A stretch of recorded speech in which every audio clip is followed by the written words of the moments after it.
Hello, everyone, and welcome to the webcast.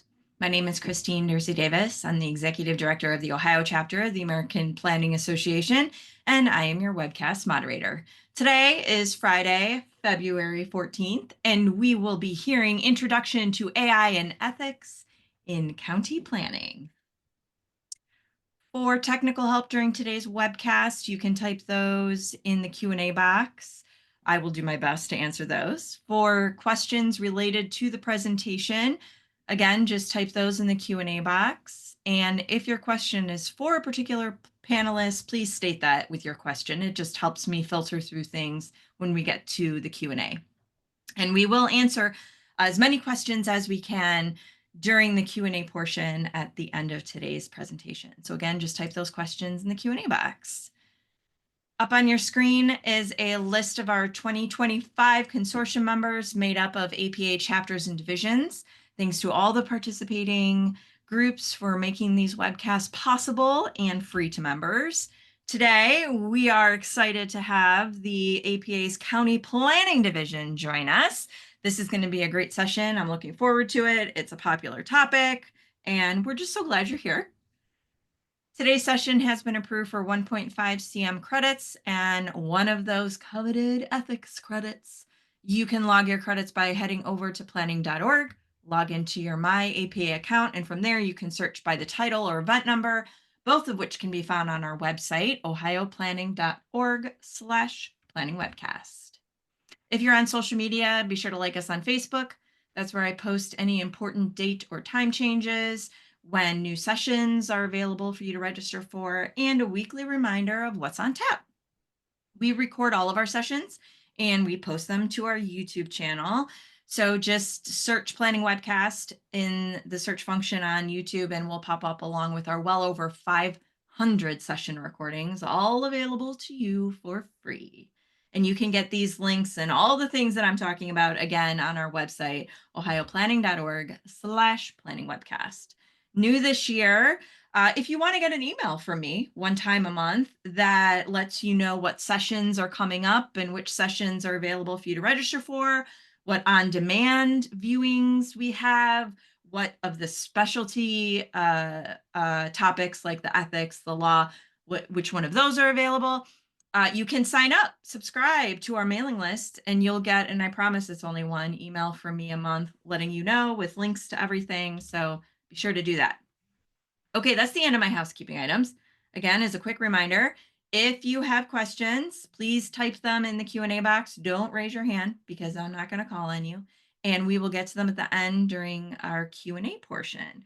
So with that, I'm going to stop sharing and turn it over to you, Adam, to kick things off. All right. Thank you, Christine. For everybody in attendance, thank you for joining us today on a Friday.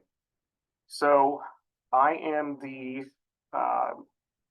those of you who can't see my name is Adam Bradford. I'm the chair executive for the County Planning Division for APA. This is my second year as the chair executive. And a little bit of my background, I've been practicing planning in the state of New Jersey for over 10 years. And I've worked for a number of counties. I've also worked in the private sector and have also done some consulting work. So we're very excited that we have all of you here with us today. This is something that I worked with in our division with our executive board and leadership team in terms of relevant topics for this upcoming year. And so artificial intelligence is definitely something that I saw in my line of work. And with that, I'll transfer it over to Sabrina. All right. Hey, everyone. My name is Sabrina Dugan. As we're getting started with intros today, please feel free to click on the survey link or use your phone and try to jump in the survey. We will be doing a brief survey at the beginning and at the end of our session. This is something that we're really excited to get into with you guys. So as for Yes, brief intro. Sabrina Dugan. I'm an AI specialist with multiple patents in AI technology.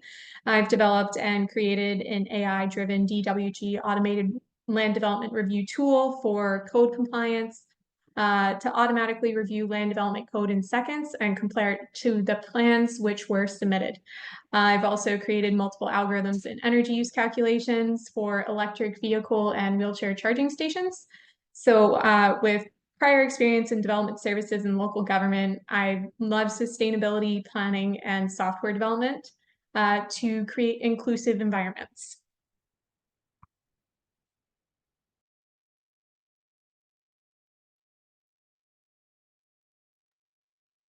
Thomas, I think you're up next.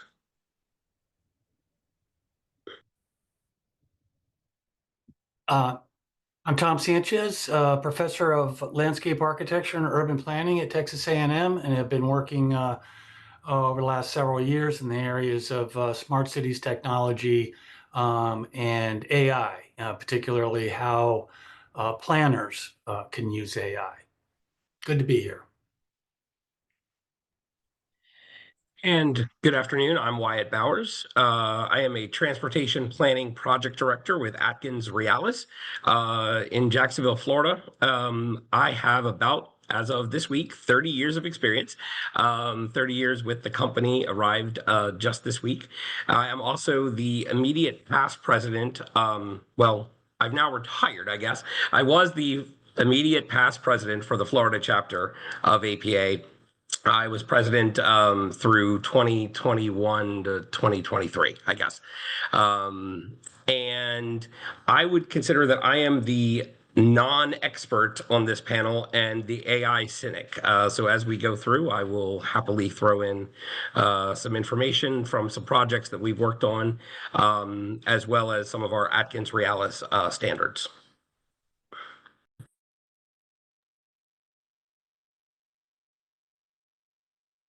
Okay, well, let's get this show on the road. We want to start our live survey. So go ahead, you see that QR code at the bottom of your screen there. Open that up. We're going to start with our first question. And that is... And real quick, if you are not QR savvy, I put a link in the chat. Yeah, thanks. You, Christine. Yep. So where are you based?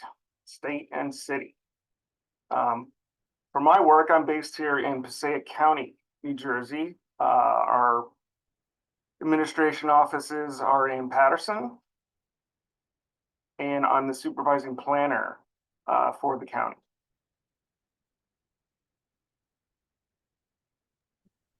Awesome. Do we have any Florida people in here? I know Wyatt and myself are based in Florida. He's over in the Jacksonville area. I'm over in Orlando. Oh, I see Orlando. That's exciting. Awesome. Yep, love it. All right. And Thomas is a big Texas guy. So, you know, everybody loves Texas. So I don't know about that. yeah. Awesome. Well, it's great to see everyone from everywhere. We'll go ahead and hit the next question. So what is your current job environment? Are you a professor? Are you a teacher? Meaning academia? Do you work in the public sector like I do? Or the private sector? Nonprofits, and of course, most importantly, students. How many planning students do we have out there? Our retirees and other. Awesome. Public sector planners. That does not surprise me. That's fantastic. Adam is public sector over in New Jersey, and myself, I'm with a private company which I co-founded called Swift Build, but we do a lot of work with public sector, so that's our favorite jam. All right. Which age group do you belong to? The reason why we're asking these, basic demographic questions is This is a webinar series. It's an educational series on AI. This just isn't a one and done type of thing. Our objective at the County Planning Division was to tailor these AI webinars to what you're interested in. So these basic demographics help us do that, which is why we will be asking you a pretty good amount of questions because of that. This is really important, obviously. Yeah, what is your current level of familiarity? I'll share my experience. The first time I really was introduced to AI in terms of how it could be used for me as a public sector planner was at a seminar. It was actually a transportation seminar last year in New Jersey. Trans Options was the conference. As for my familiarity, I've been building artificial intelligence systems past 5-6 years. So super excited to dive into any technical questions that anybody might have. So have fun with the question session as well. Yeah, please ask questions. There's a lot of beginners. We understand that. And so, yeah, what is your comfortability with AI? Another very important question. And I will say our panel is pretty diverse as for comfortability with AI. But also, this is something we're excited to dive into a little deeper with you guys, because there are certain rules and kind of guidelines that should be taken into account for when using artificial intelligence. So we'll make sure to get through that within our presentation as well. Another very important question. I think the questions get better as we go. So what aspect of AI are you most interested in learning about today? Awesome. And AI fundamentals can be anything from, yes, terminology to language, which Professor Tom Sanchez will be covering. And, as for ethical implications of AI, I'll be going over some of the AI policy and how you can make sure that you approach AI appropriately. And as for Adam, Wyatt, Tom, and myself, we will all be going through samples and examples of AI applications with local government and their communities. Yeah, are you currently using AI in your work life? And I am.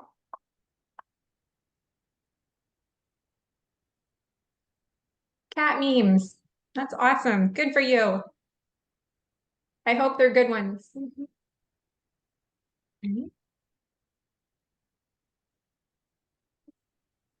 Yes, nearly every day. Excited to hear more about this one. Usually do draft documents. Awesome. Public input. I'm sure you get a lot of fun ones with this.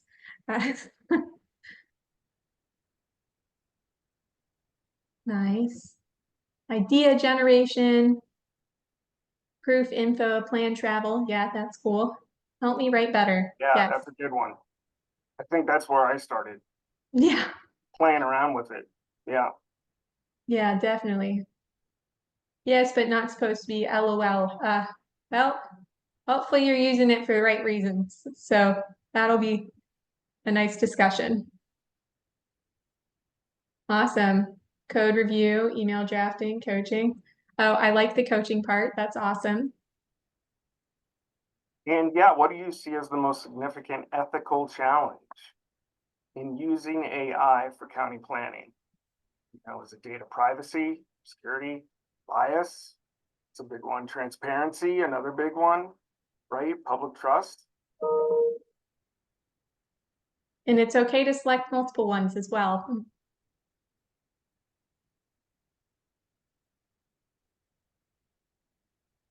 All right.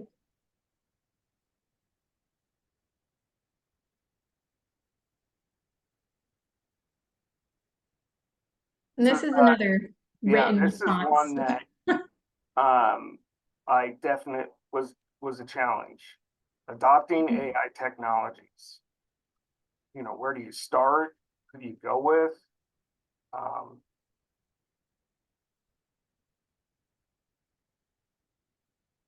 Yeah, learning curve, that's a big one. Limited staff, I like that. Ensuring ethical implementation, that's a good one.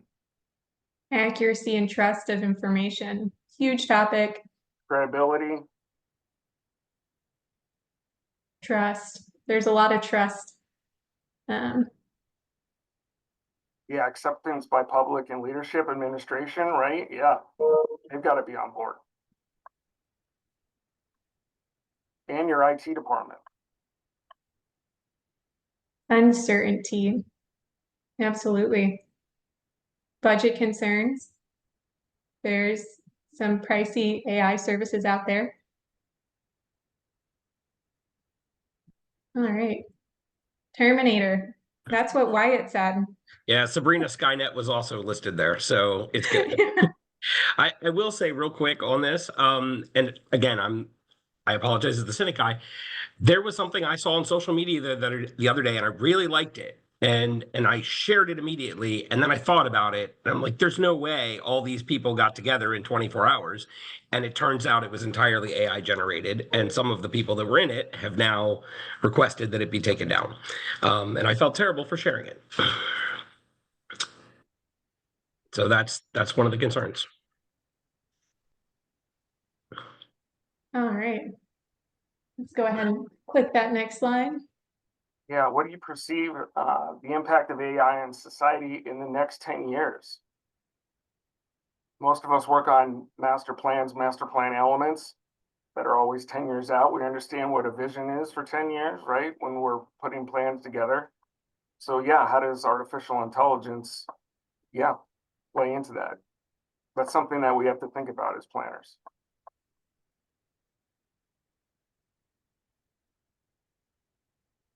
Yeah, and which AI-driven innovation excites you the most? So I know smart cities has been talked about. Yep, automation. Plan reviews. Yep. The spicy topic. Yeah, code analysis. Yeah, utilizing it to capture public comment. I know in Patterson, we have a lot, as some of you know, in the East Coast, we have quite a few different people from all over the world. And so in Patterson, we have individuals and families that speak 18 different languages. So I'm going to talk about that a little bit later. But in cities, that can be a challenge, especially for public meetings.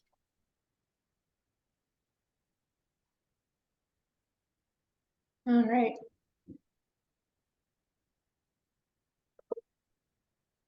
This is another really important one. Yeah, do you think AI has the potential to improve efficiency in your county planning department? And it's completely to say no or I don't know. We would really appreciate your candid feedback, mostly because I think that AI has the potential, it could improve it if it's used appropriately, but also if it's not used appropriately and not implemented correctly, as to, that kind of goes back to the data transparency. Is it really a helpful tool if you don't know what that model is being trained on? So transparency with vendors is another topic we'll be talking about. Yes, what questions you should ask them, and what their responses should be. Because sometimes they are pulling information from everywhere, Wikipedia, Google, all the reliable sources.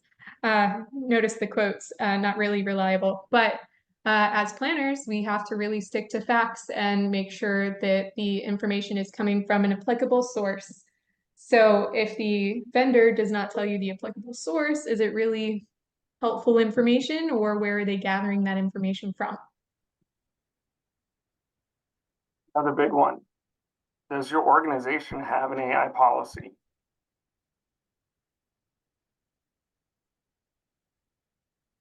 And it's okay if you don't know, because I didn't know until a little while ago when I actually contacted IT.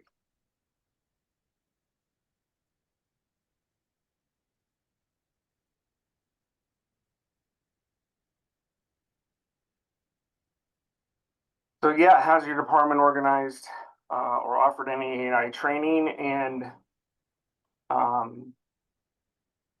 I can see how a lot of these responses are no, because it is fairly new.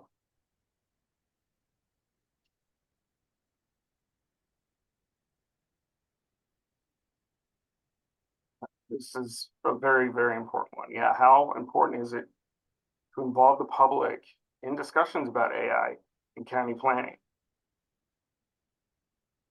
And this one's something that I'm actually pretty excited to talk about later as well, because obviously transparency is key, but some cities or counties might not know that they're using AI internally, so it's hard to be transparent when you don't know.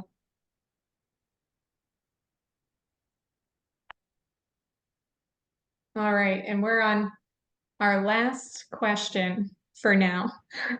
So don't get too excited, but Yeah, thank you for answering these questions. We really appreciate it. Yeah, which AI-driven innovation will have the most significant impact on county planning? Data analysis, that's a big one. Absolutely. Efficiency, GIS, I agree. Plan review. Spell check, yep, it's already happening.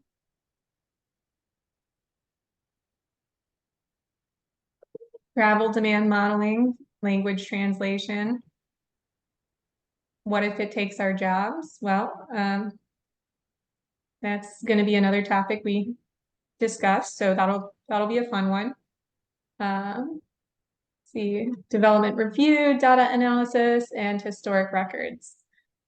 Well, thank you guys again for taking the time to do this survey.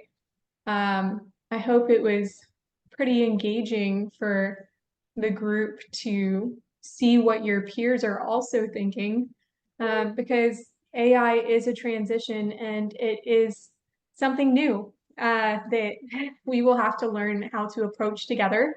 But also, joining this session, our goal is to get you guys a little bit more comfortable with artificial intelligence. And I'll pass the mic over to Adam so he can walk you through our goals for today. All right. So yeah, the objectives. Like some of our questions were, what is AI?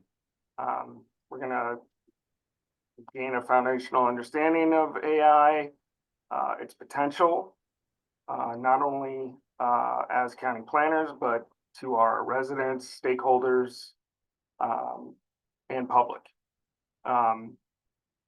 Most important thing is we're going to look at ethics, especially AICP ethics, how that pertains to AI, providing some guidance, why transparency and accountability is incredibly important aspects of that. And then, is my city or county ready for AI? And we put city in there because most counties have a larger city. Just for example, Passaic County, Patterson is the third largest city in New Jersey. So even though a lot of us are doing county planning, city planning, and how their office is looking at AI can be important in terms of shared services, adopting the same policies, being able to share data, those types of things.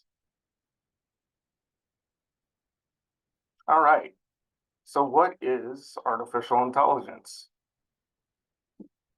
Well, it refers to the use of computers and algorithms to perform tasks that typically require human intelligence, such as recognizing patterns, analyzing large amounts of data, making predictions, and supporting decision making. And here we list some of the cities and counties that have been using artificial intelligence. And now I'm going to pass it over to Thomas. Great, thanks, Adam. Yeah, it was terrific to see the responses in the survey, just to kind of get a feel for where everybody's at and what everybody's thinking. And I've seen a few surveys like this, particularly from planners, and I think it's interesting to see that we are, cautious. We are concerned about where AI is going, but at the same time, it feels like the majority of planners feel like that there's great potential in these tools. And so, which is always interesting to see. So what I'm going to talk about very, very briefly is, in relation to our definition of AI, we've got AI kind of in the city, how it's being used for different purposes in urban places, as well as how planners will use it as a tool, because AI is a large set of tools. It's not just one thing. So lots of different applications. So AI in the city, where we're seeing it, a couple of people have mentioned in the survey about autonomous vehicles. Not only are autonomous vehicles using AI, but we're using AI to try to plan for the transportation, traffic, parking implications of autonomous vehicles as a kind of a new mode that we're planning for. We also heard about smart cities before. So an example of Amsterdam, smart cities, again, also having being kind of a big umbrella of lots of technologies that are being used in cities, but we're trying to embed these technologies as well as use the AI technologies to better manage, to better observe, sense information, collect information, analyze that, and then use that for feedback into decision making. And then we've got some other places, just real quickly, like the city of Singapore with the digital twins. And so we're having virtual models of places for scenario building and looking at for modeling purposes of lots of different characteristics. And then just the last one, we're hearing about IoT or Internet of Things, also an important aspect of smart cities with an AI connection as well. Okay. So within planning, so I just want to talk about, it's about 5 common uses of AI in the planning process. A lot of these we've already been using for a long time. So for pattern detection, if we're looking at trends or patterns, like in this case, we got AM and PM peak here for travel patterns, or if we want to look at this from the standpoint of anomaly detection, are these unusual activities that are occurring compared to what we would expect during kind of normal travel during the day or the week or the year for that matter. So pattern detection. And then on the land use side, if we're looking at growth patterns and looking at urban expansion, consumption of open spaces, we're looking at things like aerial photography and satellite imagery to detect where those changes are, because imagine what that would be like. Well, we used to trying to do that on the ground, kind of with manual methods. So pattern detection is a very big one in AI. Also for automating tasks. So we usually in our planning processes for analysis and in plan making, we've got a sequence of analysis steps that we're using, usually starting with data collection, kind of analyzing that, doing predictions, looking at looking for patterns, trying to detect trends. This whole process, which a lot of times we think of as what coding is or what programming is, we're putting a sequence of steps together that can be used automatically. Typically, we would have somebody overseeing this process, but we're just trying to speed up or make these steps more efficient. And certainly, as we all know, AI can handle large amounts of data. These images here aren't great examples of big data, but if we've got parcel data or we've got other activities that we're monitoring in urban spaces, those can be in the thousands or millions of observations. But with AI, we can be talking about millions or billions or even trillions of observations, depending on what we're collecting data about. But it gives us some methods in order to analyze that data efficiently and look for patterns. And then also on the predictive analysis side. And so again, we've been using these methods for a long time, but some of the AI methods help us look across multiple dimensions at a time. And we can be using continuous data if we're looking at, say, time series, or even changes over space and geography, or discrete choices, things like classification, trying to, if we're doing a prediction on like mode choice. And then certainly for analyzing lots and lots of words or language data. So if we've got comments that are coming from the public that are being sent to us in a variety of forms, it could either be at a public meeting, or it could be scraped from social media or other community input platforms that we have available. How do we make sense of that, rather than reading through the thousands and thousands of comments and recommendations? How do we get through that on an efficient basis? And it can also involve documents. And I think we're seeing a lot of interesting things happening with AI in terms of like large language models in the planning context. So being able to have our plans, our regulations, our guidelines put together into an accessible format in kind of a conversational way. And then also optimization tasks. So there again, trying to find optimal outcomes, especially if we're considering lots of different dimensions or characteristics of what the need is here. So transportation being kind of a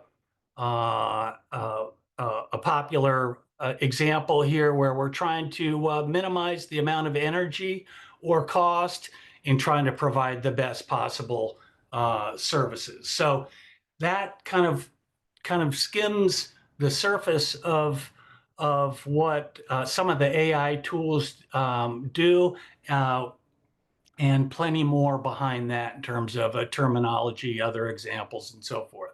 So I will turn it over to Sabrina. All right. As for the AICP Code of Ethics and Professional Conduct, this is something where everyone who is AICP or even as planners should be following certain ethical implications of making sure that they approach the planning process to best serve the public interest. So that means right here in this section, and principles which we aspire to, there's a discussion where they talk about transparency and how to make sure that the basic values of society can come into competition with one another, and make sure that the principles and rules are intended to be used together. So that just means that planners need to make sure that they are following a certain ethical public interest. So Tom, I don't know if you wanted to continue elaborating on this. No, I think we could just move into your discussion on the AI, but I think this is an important conversation that APA, AICP are having right now, and certainly has implications for how we teach AI methods in planning school. All right. Tom, did you want to continue talking on your ethical framework? Oh, okay. So some examples of plans that we've found on that organizations have been putting in place to kind of guide their use of AI technologies, and that was interesting to see in the poll about for those of you whose organizations have these guidelines in place. I think that is an important way to start as we gain experience with using these tools, and as was expressed, having some caution along the way. And so these are just some suggestions on some guidelines to take a look at that cover different topics in terms of the application of AI governance. As Sabrina mentioned earlier, the importance of transparency here. And then with one of the other poll questions we saw about communicating and engaging with the public about using these tools, because there's a lot of obviously public concern about what does AI do, what does that mean for plan making, what does that mean for my community, what of my data is being used in the planning process. So these plans and codes that are starting to emerge are touching on a lot of these important issues, and I think are a very important part of implementation of AI tools. Awesome. Thank you, Tom. And as for exploring how AI can be harnessed into the responsibility within the urban and regional planning environment, this is something where we want to talk about how AI can be an assistive tool, but also how people can use it responsibly. AI is an assistive tool. It's not your final decision maker. If that's what you're looking for today in this session, you're probably not going to find it. AI, it's to help guide planners within larger data sets. So let's say you have hundreds and hundreds of permits to review. There's a lot of data that goes within those permits that are all public records, and it's a very safe way to start moving forward or towards a larger data set, automation, but also a way to look in deeper into that plan set as to what is going on with the specific permit type. So as for analyzing the historical zoning changes and also projecting the future urban growth areas, this is something that it can guide you with assistive tools in historical analysis.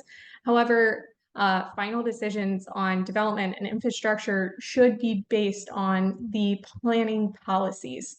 So anything that's more of a qualitative analysis, which is policy decision making, that will most likely always be a planner role, versus quantitative data where planners could use AI as a quantitative tool.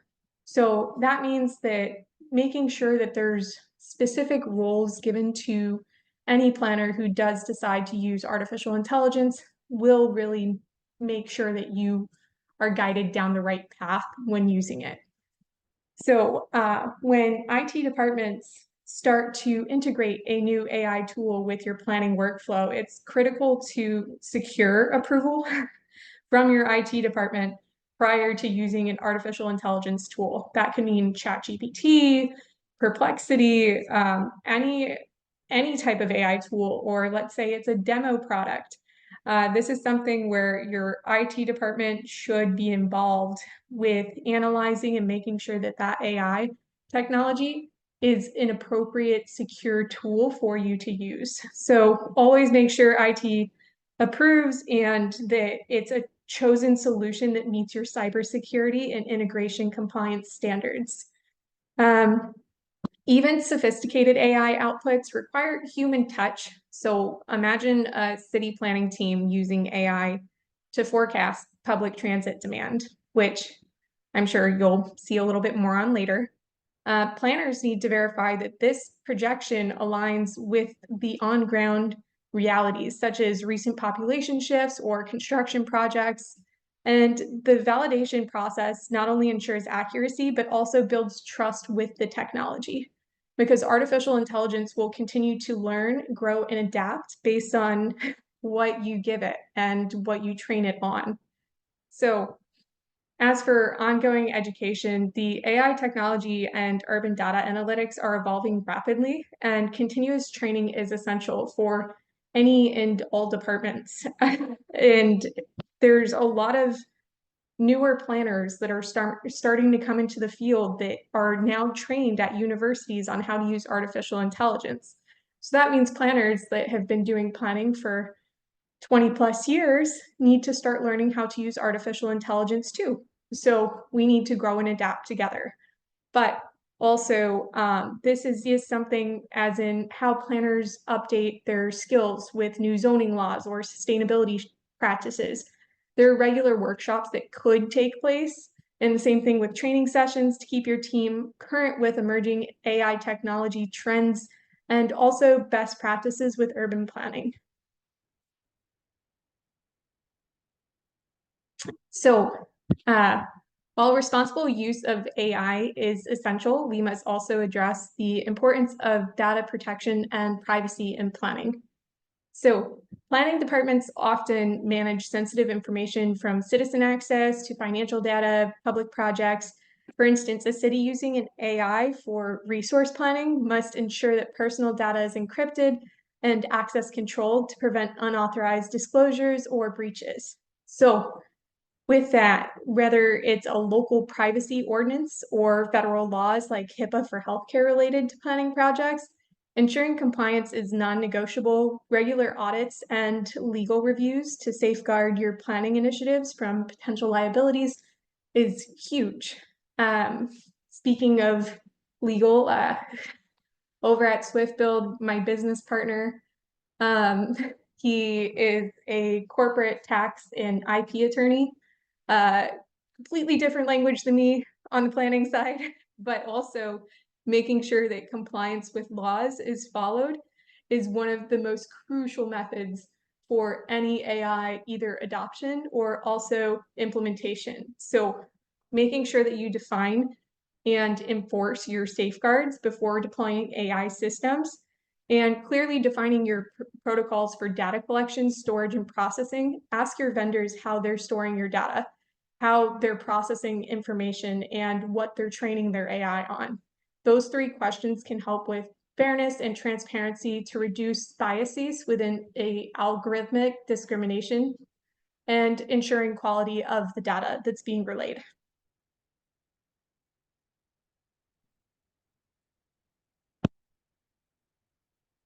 So as for fairness and continuing to build on fairness prior to jumping into training and resources, this is something where a significant challenge in AI is biases. For example, an AI system used in assessing housing applications is trained on historical data that reflects past discrimination. So it could overtly perpetuate those biases. To avoid this, the data that needs to be used should be diverse and comprehensive and regularly reviewed for fairness. So that means when you are working with your vendor to adopt a technology solution, you should be talking to them, where are you getting this information from? Because sometimes vendors, again, can go to an open source type of library or something that's not necessarily a good reference. You either want to refer to specific publications, articles, or even, let's say, the land development code. Planners normally have to abide by a certain land development code based on a specific jurisdiction for a certain city or county. So that means the land development code, although there are a lot of personal biases and sometimes different code interpretations, this is something where those code interpretations should be ironed out prior to that AI technology trying to interpret and generate a generative AI result. So with the training and resources, if you're a department head or you are interested in training and resources and are not a department head, go tell your department head. Tell them, hey, you know, I'm very interested in learning more about AI and how we can use it within our department. Is there any training sources that we can do together as a department so that way everyone's on the same page to move forward with technology? So keep talking to your department heads, and also some training sources, MIT OpenCourseWare, they have great free university level course materials. Check it out. Carnegie Mellon, they are great with their open learning initiative, which offers foundational and specialized AI courses. And Georgia Tech, their online Masters of Computer Science shares a lot of their course materials and lectures from some of their classes that focus on AI and machine learning specifically. So I would say those ones are very interesting to check out if you do have time and are interested. And even if you're driving somewhere, just throw one on as if it were a podcast. But it's definitely a good conversation to have. So when is my city or county ready for AI? There's a lot of questions that should be answered prior to jumping into an AI system. This is something where we need to address the readiness. And think of AI as a high performance engine that requires cleaning. It's a well-maintained fuel and it needs that to run smoothly. So in urban planning, that fuel is your data. Accurate and integrated data across departments like transportation, public works, public safety is essential and necessary for reliable AI insights.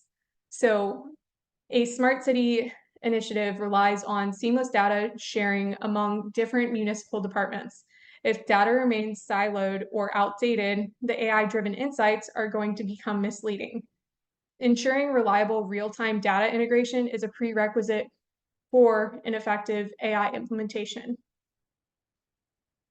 So that just means talk to your vendor, find out their source of what information they're training their AI model on. If they're just saying it's a general AI system and a general based intelligence system, so that will really refer to a more broad and not as clearly defined result as a narrow based intelligence system. A narrow based intelligence system will specifically focus on that line that you give them. If you give them, hey, the definition of reliable data is accurate, complete, and up to date.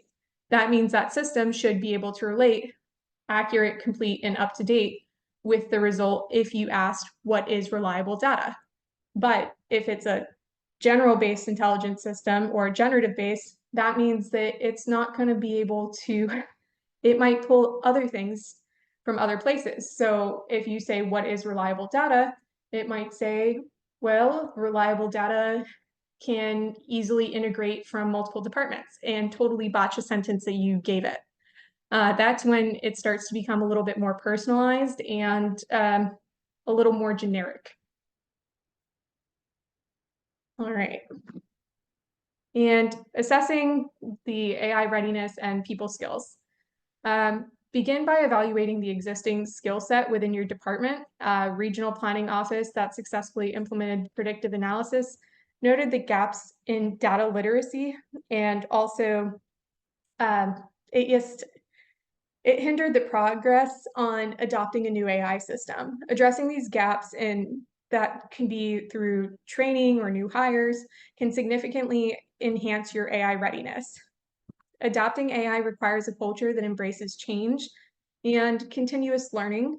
Many urban planners and smart city projects foster a culture of experimentation where pilot projects are encouraged and lessons are learned and shared across teams. Even with enthusiasm, successful AI adoption requires dedicated resources, allocating a budget for training, new hires, and pilot projects is critical. Think of it as investing in new infrastructure. Without sufficient funding, even the best ideas can falter.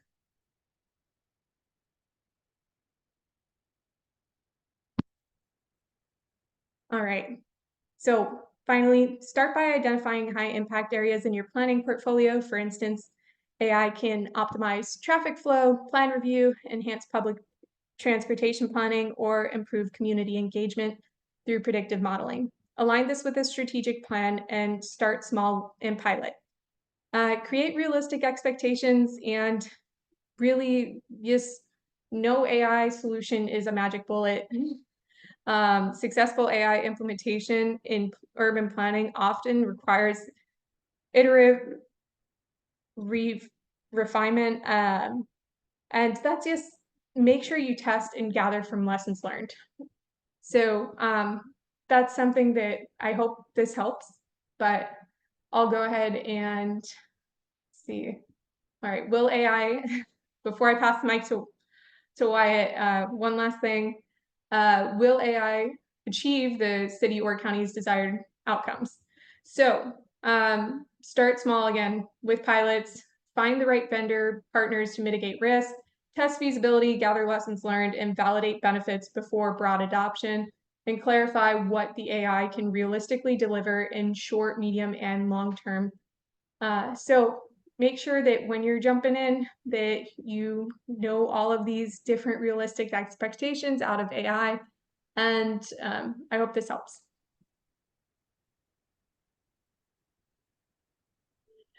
All right, thank you, Sabrina.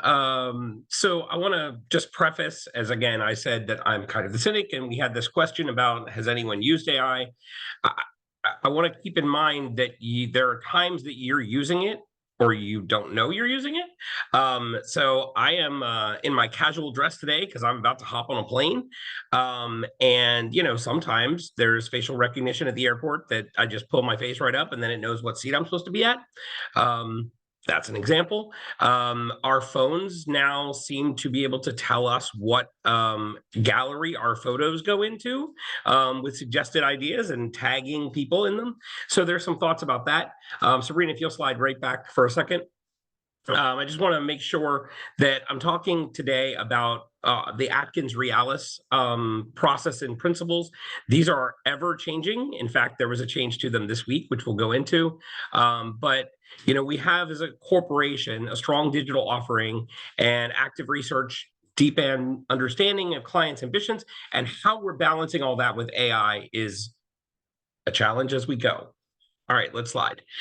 So you know, when we're talking about if AI is used correctly, and again, this is in our company and most of our clients, probably 95% of the work that I do is for public sector employment agencies, whether that be local government or state and sometimes federal. But we believe that it can help in engineering a better future for the planet and its people. There is significant opportunity for the company and our clients, but only if we're using it in a responsible way and in full adherence to the company policy, which we'll talk about here in just a second. So let's keep going. So, you know, key in our core values of safety, innovation, collaboration, integrity, and excellence, AI can help with that in every single way. As long as, again, we're looking for staff to understand their responsibilities and considerations. So, for example, can we use AI to better safeguard, you know, our employees, my coworkers, our clients, our assets, and the environment? You know, how will we use AI to innovate and harness the power to full potential? Can we use it for collaboration, which I'm going to show you some really interesting examples here in just a few minutes. And then again, talking about solving the planet's biggest challenges faster with an ever rapidly warming planet. How can we use AI in that regard in a, again, safe and ethical manner? And can we use it to help improve the way we are all housed, connected, powered, and protected? So here's where we are in our commitments as a company. We're trying to ensure that human ownership is still at the foundation, and it's throughout all of the development stages of a project. And application of AI is used to promote safety and adherence, again, to the governance documents, but we are not taking away in any way, in any example, the human element. We want to ensure that AI is not solely relied on for the success of critical exercises or solutions. So we have back checks. We have establishing a global data and AI governance committee that is responsible for maintaining the risks. And we'll talk about that in just a second, as well as the ethical standards. Again, looking at sustainable and responsible ways to compatibly use AI to facilitate sustainability goals. And then again, for tracking and adhering, I will note here, for example, we have a marketing software that helps us, that is using AI to help us better write proposals in some cases, or to collaborate and compile different elements that we've had in other proposals, again, within the standards. Sabrina, next slide. All right, so this gets interesting here. So this is as of probably a year ago or so, using AI responsibly, securely, in accordance with the policies, ensure any work product that is used for AI is checked by humans for performance. So again, we have a QA/QC policy. Do not copy, paste, or upload any sensitive or confidential information into an AI-powered system. Sabrina and I have talked about this in past examples in other seminars. For example, if you were looking up a client's address or a development proposal, don't put in the actual information, put in something fictitious. Because again, these AIs are all continually learning. And what you put in could be used, unfortunately, harmfully later. Again, rephrasing contents where appropriate to minimize the infringement of another's intellectual property. That's a key AICP ethical standard, especially when we're thinking about plagiarism, for example, and owning what you have worked on. Again, here's a big one, ensuring that outputs of any AI do not include biased language or discriminatory content. I think we all have heard of examples where the AI does not give it to us in a way that we would be looking for. So that's something to definitely make sure you're back checked. And I'm going to just skip to ensuring any, again, AI that is used for client deliverables are consistent with what the client understands is going on, and also within our corporate standards. Okay. So, newest update, I believe, brand new as of, I think, last Friday. Our company now only lets us use Copilot. We had started with ChatGPT. There were options to look at that, and it was done in kind of in a beta test manner and such.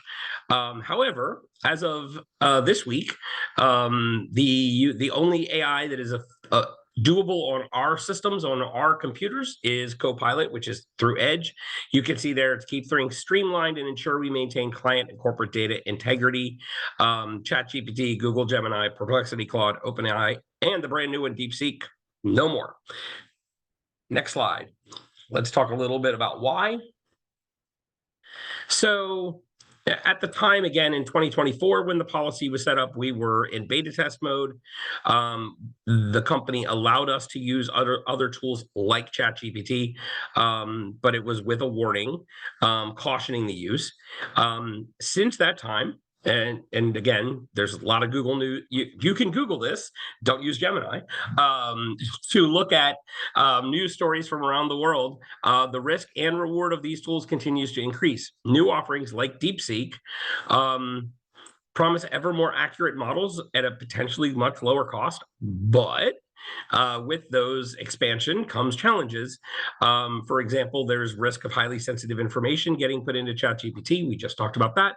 And then a third-party assessment done on DeepSeek, the apps on your phone said that it might not encrypt the data, and it could, in fact, find its way back to ByteDance or other servers and cross-referenced to track the queries, and that gets at the risk that I was just talking about. So now now that I've been depressing enough, let's move on to some a little bit more hopefully exciting things.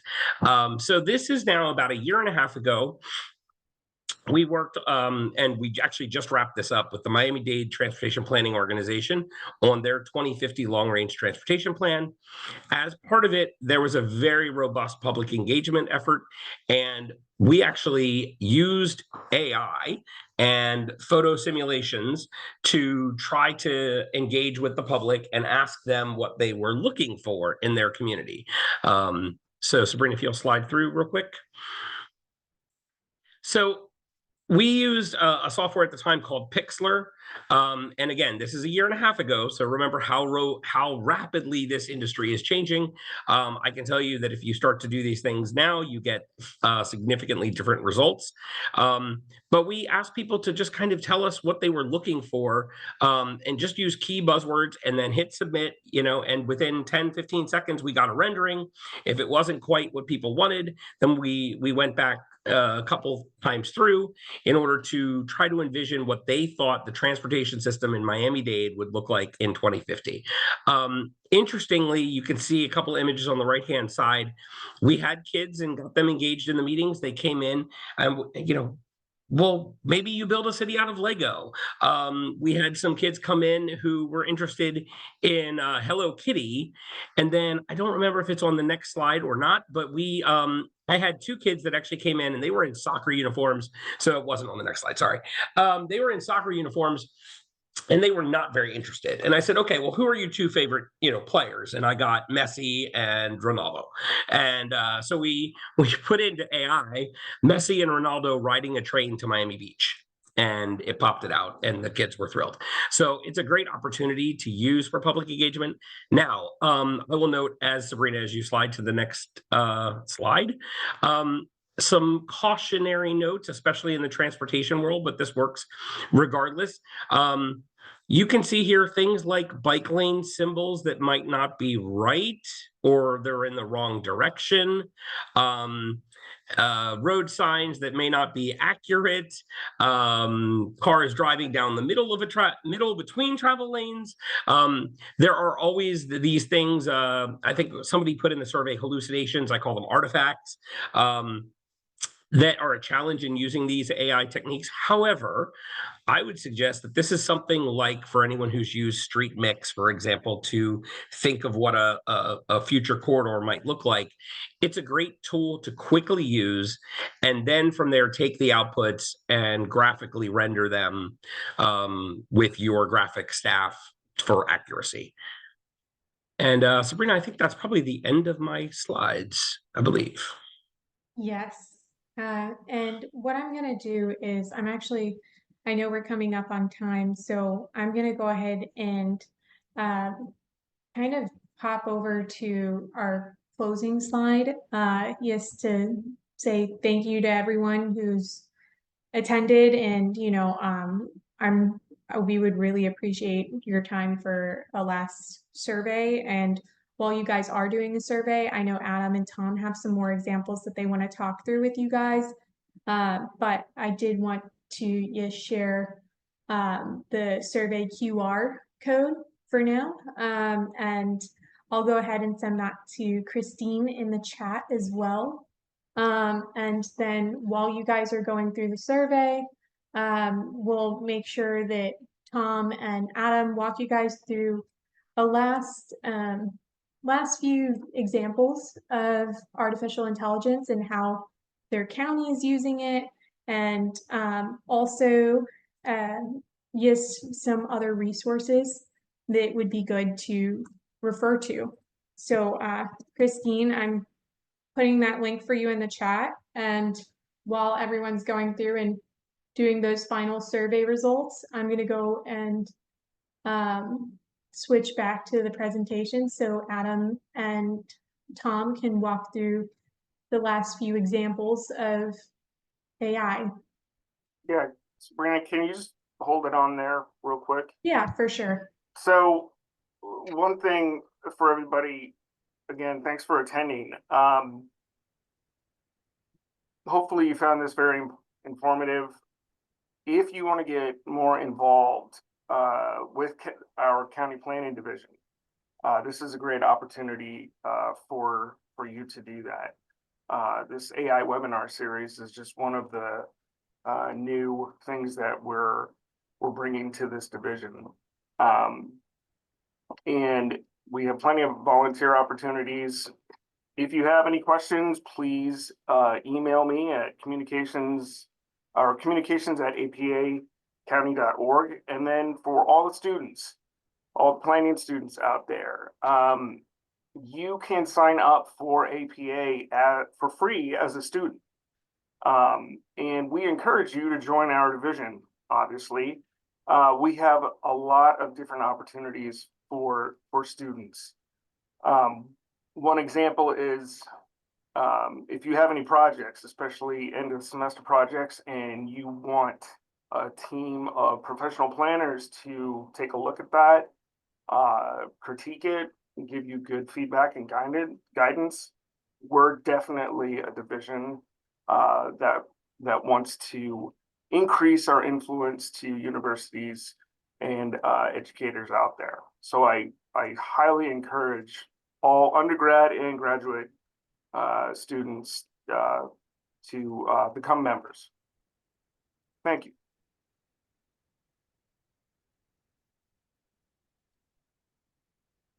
And now you can go back to the slides there, Sabrina. So yeah, Passaic County. I know for some of you, based on the survey, this AI is new, and if our presentation seemed a little high level, don't worry about that. It's AI is something that like Wyatt said, talked about, Sabrina talked about, we're already being introduced to it, even if we're not thinking about it. Number two, in Passaic County, we've adopted an AI interface. We worked with vendor, and right now we have our county clerk's office that's using it for customer service. They get a lot of calls, and like I said earlier in the presentation, we have people that from all over the world and 18 different languages that are spoken. So after hours, what people can do is they can actually call the clerk's office, and AI then kicks in based on the language that you speak, translates it, whatever you're looking for, whether it's a deed, you need to submit a document to the clerk for recording. That is then translated in English, and it's sent to the county clerk's email, and then they address it usually the next day. Where we're also seeing potential is that with our roads and bridges department, a lot of times when it snows, especially out here in New Jersey, if we get a 1/4 inch of snow, you've got to shut the whole state down. I used to live in Colorado, so you know, snow is not a big factor as some people out in the east look at it. So a lot of people call our roads and bridges office right when the snow starts and they want to know when their road is going to get plowed. So we're looking at incorporating AI to do customer service for that as well, because what we have to do right now is actually have a staff member on call overtime on the weekends. So that's another aspect. Another thing that we're looking at is development review. We're a big county. We get a lot of development review applications. We're also one of the largest counties with the most county roads. So in New Jersey, our main jurisdiction is our county roads and stormwater management. And that includes our structures as bridges, culverts, and those types of systems. So we get quite a few applications that come in on a regular basis. There's some counties right now in New Jersey that have an electronic system for submitting applications. You kind of go through a checklist, and then you're able to kind of upload PDFs with your site plan subdivisions. This is sort of a technology that came about by default because of COVID. However, with AI, it's much more user-friendly in terms of being able to learn what an applicant needs to put in. Because a site plan, as you know, and a subdivision is much different. Just for one, subdivisions have to be recorded by the county clerk's office. It has to be signed off on by a licensed professional planner. In New Jersey, it's a statute along with the county engineer. So being able to do a lot of that customer service that isn't over the phone, and being able to allow applicants a much easier process of submitting applications is a big thing, because I would say 50% of our applications are usually incomplete. We have to send those back to the applicants because they haven't filled out the checklist correctly. So these are the type of issues that I think a lot of county planners across the country, it doesn't matter if you're a rural or city, that you might be experiencing or might want to look into more. There's obviously one area that any county planner is going to see, and that's transportation and transportation projects. So that's another thing that we're looking at. Traffic signalization, for instance, is a really good example. And it all depends on,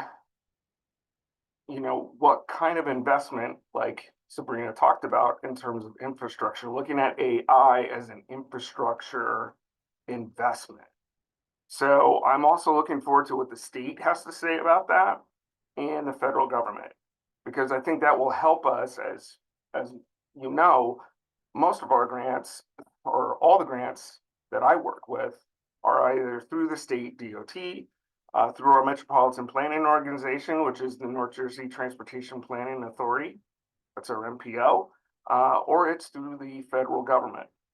So I think that gives hopefully that gives you a good, more layman's term and an approach of how you can actually think about bringing AI into your department a lot quicker than you might not have thought of. And the other thing is the chatbot, and Sabrina went over that. A lot of people, a lot of county websites are kind of all over the place. Some are managed really well, other ones you kind of have to hunt for it. So having a good AI system in place with the vendor can really do a lot of great customer service, which is really important here at Passaic County. And the last thing is shared services, and being able to do sharing data, with other counties or municipalities. That's another thing that we do here in New Jersey. We do a lot of shared service type of projects, especially with our municipalities. So I think there's a lot of potential. We're using some of it. We're looking at incorporating more of it. And last but not least, we do not have an AI policy right now at Passaic County. We're looking to adopt that. And I think that's a really, really important thing to address. Obviously, once you start to kind of get your feet wet with AI, thinking about what you want to do. And thank you guys Yep. again for joining. We really appreciate it. And I think we'll go ahead and dive into some questions, and super excited to hear some thoughts and go through that with you, Christine. Yeah, great. I'm gonna just ask a few more high-level questions here. The first one, and I got a couple of these, is questions relating to environmental impacts and AI models. And the one question I'm not quite sure, it's kind of vague. So I'm going to ask two parts to this. One, can AI models how do they understand environmental impacts? I guess how can they? And then two, on a total opposite spectrum, we talk about these huge data centers everywhere, and the more that we use AI, I would assume the more data centers we're going to need everywhere, which is a whole fascinating session on its own, actually, and like battery storage and all that kind of stuff. So those are that's like the two prongs of the AI and environment questions. Awesome. Yeah, I think that's a great question.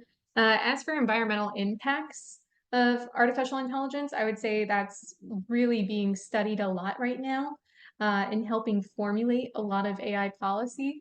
So yes, stick to the guardrails for now. I think that there's a lot of further research that needs to be done in data center optimization specifically, because the data centers that do host all of the different energy sources that are being consumed, it's something that will be a fun follow-up session as for our webinar series that we're doing with APA County Planning.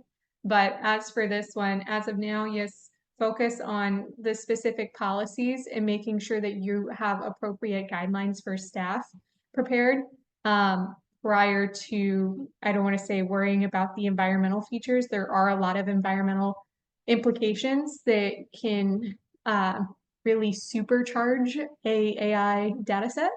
But also, this is something where, for this session specifically, we'll focus on the policy and making sure that the appropriate guardrails. And I wanted to mention one great resource.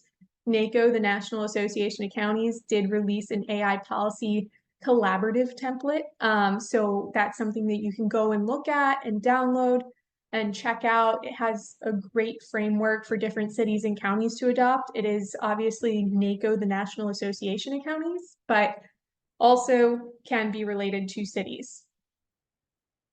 So, and for any city or county that's working on AI policy, technically before any city or county is adopting an AI policy, my company, we require cities and counties to adopt an AI policy before adopting or implementing AI. And that's just one of the guardrails that we have personally. And my business partner, the lawyer guy, again, not fun planner like us, but the lawyer guy, he is drafting a bunch of AI policies for cities and counties across the state of Florida right now. So that's something we do focus on. Thank you. If we could just take a step back even further, there have been some questions about, well, does this count as AI? Does that count as AI? Like, does word check count as AI? And a lot of questions around, well, when I'm on Teams, there's a button I can push and it automatically takes minutes for me. Is that it? Like, is that safe? Like, what, can I even talk anymore? So there's these sort of like big picture, what is AI, what isn't AI, and what do I immediately need to know to make sure that I'm okay? Yeah, I'd say so. Differentiating software from AI, there's been a lot of reactive machines over time, which a reactive machine will go and generate a specific comment in a if this then that scenario.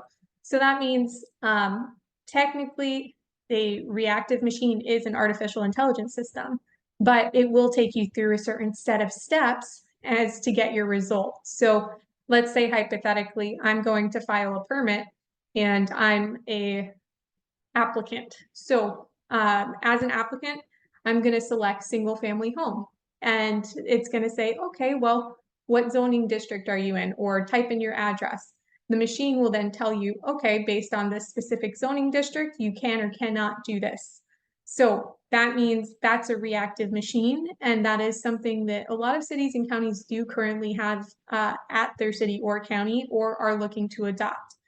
And it's, as for Word, I would say that's definitely a basic natural language processing tool that is helping identify specifically, hey, this is spelt wrong. So it's understanding what is being relayed within the system and how it should be relayed based on the language that was proposed. Okay. And Tom and Adam, feel free to jump in to action time. Oh, I would say, Microsoft Word, I think that's fine. Grammarly is fine. What I've noticed is that AI definitely uses a lot of big words. And I think one thing that I really try to avoid, especially if I'm sending any kind of formal emails, especially to our policymakers, is to use AI as a guide and then write it in my own words. So as for summaries and that kind of thing, definitely used it for meetings that have been recorded. And I will jump in on the summaries for meetings because I know I think there were quite a few Otterbots and stuff in this session and some other AI general note takers. Personally, I am not the biggest fan of AI note takers.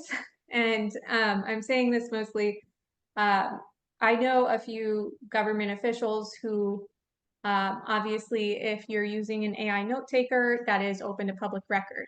So if it's open to public record, that means anything you say can and I don't want to say can and will be used against you, but let's all be a little careful now. Well, So anything that you say, that Otterbot is taking notes. And if you are a government official, that could be used in a deposition and any type of case going on with a developer, an applicant, and not that developers or applicants would ever say, hey, let's head to court, but sometimes it happens. So making sure that you're prepared as a public official as to what is being recorded and taking notes on you. Sometimes those systems can iterate stuff without the appropriate implication.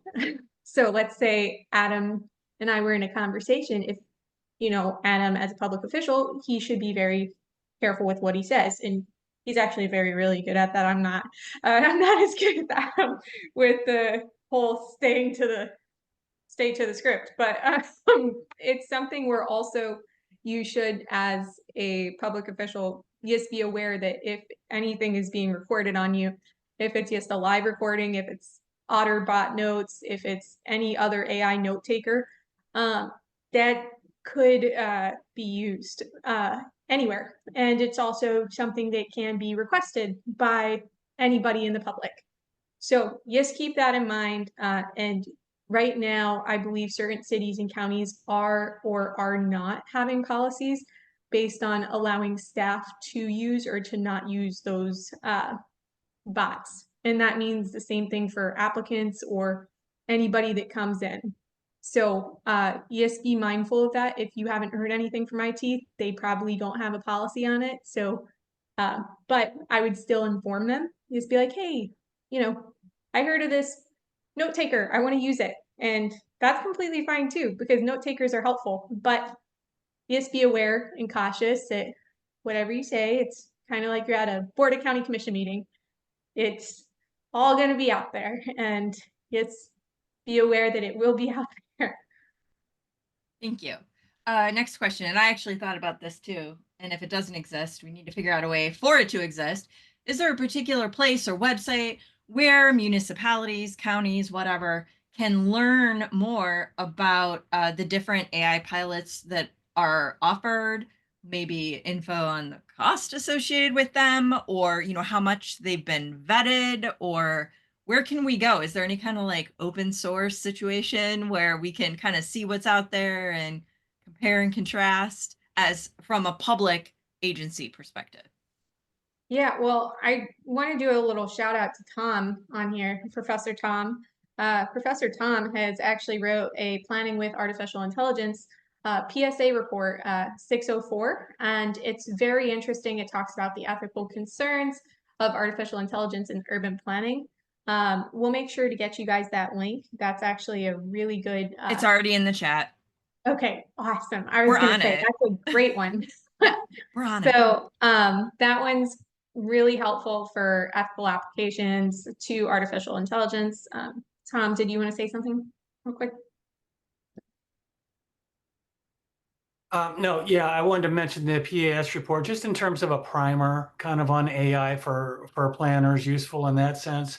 But the question about kind of that source, about these tools and, kind of pros and cons and experiences of planners, I think is an excellent idea. And so being able to share that information, share the experiences is very important for us kind of over time as we run into especially some of these ethical implications. How were they detected? How were they handled? What kind of impacts did they have on the organization? I think very important to share with APA and the profession. Yeah, and as for pricing, I will say it's different per vendor or also the application specifically. Are you going for a custom build? Are you going for something that's more off the shelf and generic? I would say specifically as planners, we're all pretty unique and every jurisdiction's different. There is going to be a different land development code, different code of ordinances. Are there amendments that are applicable to my city or county?